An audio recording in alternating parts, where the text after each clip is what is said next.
একটা প্রচণ্ড গতিতে ফাঁকা রাস্তা দিয়ে ছুটে চলেছে। আমির হাকিমপুর থেকে তাদের বাড়ি ফিরছে। হাকিমপুরে তার এক বন্ধুর বাড়ি। সেই বন্ধুর বিয়ে ছিল আজ। চেষ্টা করেছিল সন্ধ্যের মধ্যে বেরিয়ে পড়বে, কিন্তু বন্ধুর পীড়াপিড়িতে রাতে খেয়ে যখন বের হলো তখন 11টা বাজে। যদিও আমিরের বন্ধু তাকে রাতে থেকে যেতে বলেছিল, কিন্তু সে রাজি হয়নি, কারণ পরদিন তার বাবাকে ডাক্তার দেখানোর ডেট আছে। এই ঝাউবনের কবরস্থানটা ভালোই ভালোই পার হতে পারলে আর ভয় নেই। হেডলাইটের আলোতে অনেক দূর পর্যন্ত স্পষ্ট দেখা যাচ্ছে।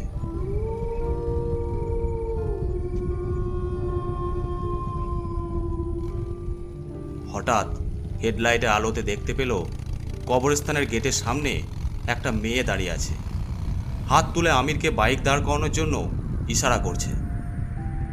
কি ব্যাপার, এত রাতে এই মেয়েটা কবরস্থানের গেটের সামনে কি করছে? আমির বাইকটা মেয়েটার সামনে দাঁড় করালো।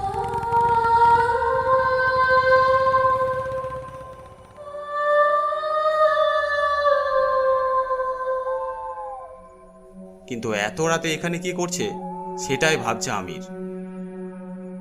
বাইক দাঁড় করালেন কেন? কি দরকার বলুন? আপনি তো বিরামপুর হয়ে যাবেন। আপনি কি আমাকে সামনের ওই 3 মাথার মোড়ের কাছে নামিয়ে দিবেন? আপনি এত রাতে এখানে কেন এসেছিলেন? আমার বোন অনেক দিন ধরে অসুখে ভুগছিল। আজ সন্ধ্যায় হঠাৎ মারা যায়। কেন, কি হয়েছিল তোমার বোনের? আর তার জন্য আপনি এখানে একা দাঁড়িয়ে আছেন কেন? আমার বোনের আগে করোনা হয়েছিল, কিন্তু তারপর ভালো হয়ে গিয়েছিল। তাই মারা যাওয়ার পর কেউ আমাদের সাহায্য করতে আসে নাই। এজন্য আমি বোনকে দাফন করার জন্য নিয়ে এসেছিলাম, কিন্তু এসে দেখি কবরস্থান বন্ধ। তাই আবার ফিরিয়ে নিয়ে যাব। এই কথা শুনে আমিরের গায়ে কাঁটা দিয়ে উঠল, কলকল করে ঘামতে লাগলো। আপনি একটা মেয়ে মানুষ, এত রাতে লাশ দাফন করতে এসেছেন? না, আমাদের বাড়িতে কোনো পুরুষ মানুষ নেই। আমি আর আমার বোন থাকতাম। এখন বোনও আমাকে ছেড়ে চলে গেল। আমি একা হয়ে পড়লাম। আমার তো মনে হচ্ছে মেয়েটার অন্য কোনো মতলব আছে। নিশ্চয়ই কোনো ফন্দি ফিকির সাজিয়েছে। আপনার বোনের লাশটা কোথায়? ওই যে ওই গাছতলায়। গাছতলায় তাকিয়ে দেখলো মাঝারি সাইজের একটা লাশ কাফনে মোড়ানো। আমিরের কেমন অস্বস্তি হতে লাগলো। ওর বারবার মনে হতে লাগলো এটা ওই মেয়েটার কোনো ফন্দি ফিকির। আমায় মাফ করবেন, আমি আপনাকে আর ওই লাশটাকে সঙ্গে নিয়ে যেতে পারবো না। এই শুনশান গভীর রাতে একটা লাশ সহ একটা অসহায় মেয়েকে তুই একা ফেলে রেখে চলে যাচ্ছিস? তোর মতো ভীতু কাপুরুষ আমি দেখিনি। আমি তো বলেছিলাম বিরামপুরের 3 মাথার মোড়ে নামিয়ে দিবি।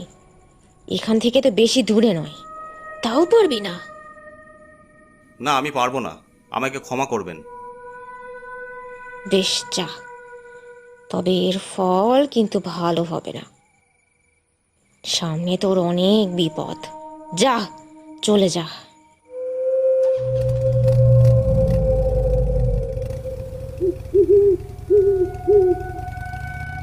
আমির আর দাঁড়িয়ে না থেকে বাইক নিয়ে কবরস্থানের সীমানা পেরিয়ে অনেক দূর চলে গেল। কাজটা কি ভালো করলাম? হতে পারে মেয়েটা সত্যি সত্যি বিপদগ্রস্ত, অসহায়। আমি মনে হয় কাজটা ঠিক করলাম না। ওকে বাইকে করে নামিয়ে দিয়ে আসলেই ভালো হতো। বারবার মেয়েটার বলা শেষ কথাগুলো তার মনে পড়তে লাগলো। সে বাইকটাকে দাঁড় করালো।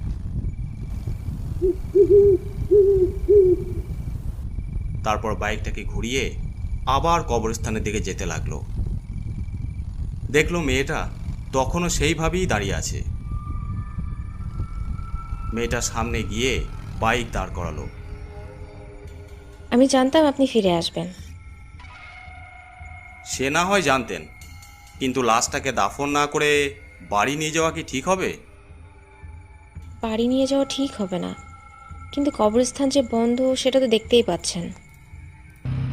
ঠিক তখনই লাশ নিয়ে একটা অ্যাম্বুলেন্স গেটের সামনে দাঁড়ালো।